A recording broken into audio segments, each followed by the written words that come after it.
Hello বন্ধুরা, আমি তোমাদের কাছে নতুন একটা রেসিপি নিয়ে এসেছি। পনিরের কাটলেট করতে আমার কী কী লাগছে তোমাদেরকে দেখিয়ে দিচ্ছি।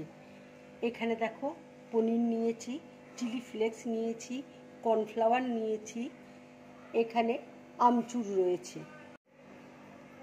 এখানেও দেখো আমি 50 গ্রামের মতন পনির নিয়েছি, 50 গ্রামের থেকে একটুখানি বেশি।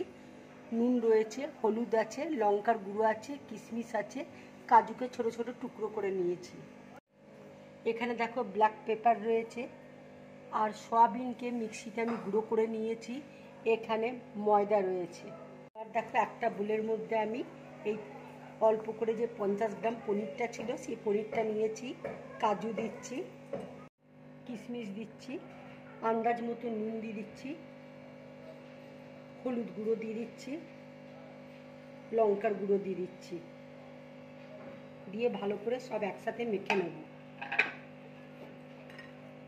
পনিরটা দেখো মাখা হয়ে গেছে, এবার আমি রেখে দিচ্ছি। এবার দেখো, যে 200 গ্রাম পনিরটা রেখেছিলাম, এই পনিরটা আমি মেখে নিচ্ছি। এর মধ্যে কর্নফ্লাওয়ার দিচ্ছি, আমচুর দিয়ে দিচ্ছি, আর চিলি ফ্লেক্স, নুন দিয়ে আমি মেখে নেব। অল্প করে নুন দিয়ে দিচ্ছি আন্দাজ মতো।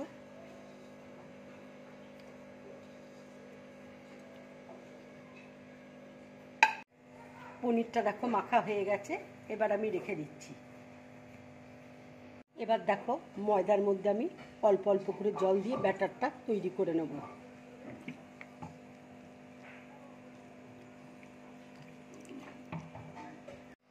ব্যাটারটা দেখো তৈরি হয়ে গেছে, এবার আমি নুন দিয়ে দিচ্ছি আন্দাজ মতো, গোলমরিচ গুঁড়ো দিয়ে দিচ্ছি,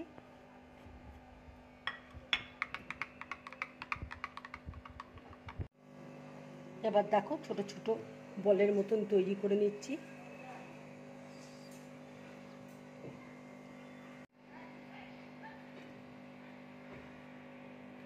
ঠিক এইভাবে তোমরা করবে। এবার পনিরের ছোট্ট ছোট্ট বলের মতন এটা করে নেবে, করে ভেতরে আমি দিয়ে দিচ্ছি।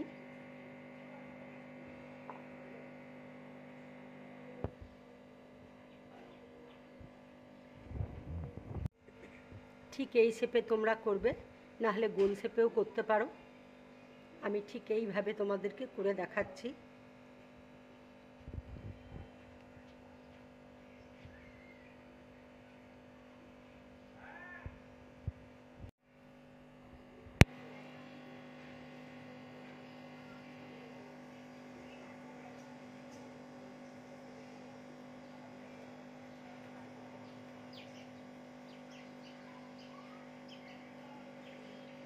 এখান থেকে ছোট্ট ছোট্ট বলের মতন করে নিচ্ছি।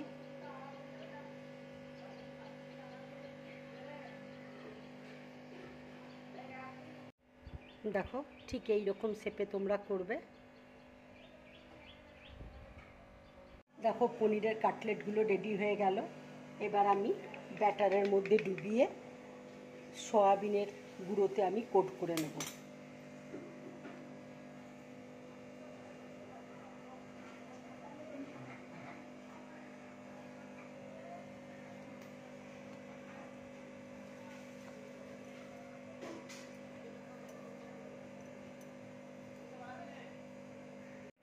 দেখো, এইভাবে আমি কোট করে নিলাম। দেখো, আর একটা আমি রেডি করে নিয়েছি। এবার আর একটা আমি ব্যাটারের মধ্যে ডুবিয়ে দিচ্ছি। এটা আমি 5 মিনিটের জন্য রেখে দেবো। এগুলো দেখো আমি 5 মিনিটের জন্য রেখে দেবো, তারপর তেলে ভেজে নেব। তেল দেখো গরম হয়ে গেছে, এবার আমি তেলের মধ্যে এক এক করে ছেড়ে দিচ্ছি।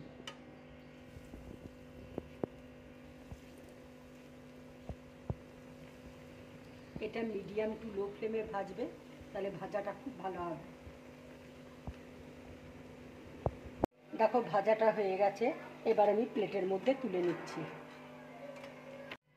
এই পনিরের কাটলেটটা পুরোপুরি নিরামিষ। যারা নিরামিষ খাও তারা এইভাবে পনিরের কাটলেট বানিয়ে খাবে, খুব ভালো লাগবে। যদি আমার এই রেসিপিটা তোমাদের ভালো লাগে তাহলে লাইক করবে, শেয়ার করবে, আর ড্রিম ব্লগ চ্যানেলটাকে সাবস্ক্রাইব করবে। নমস্কার।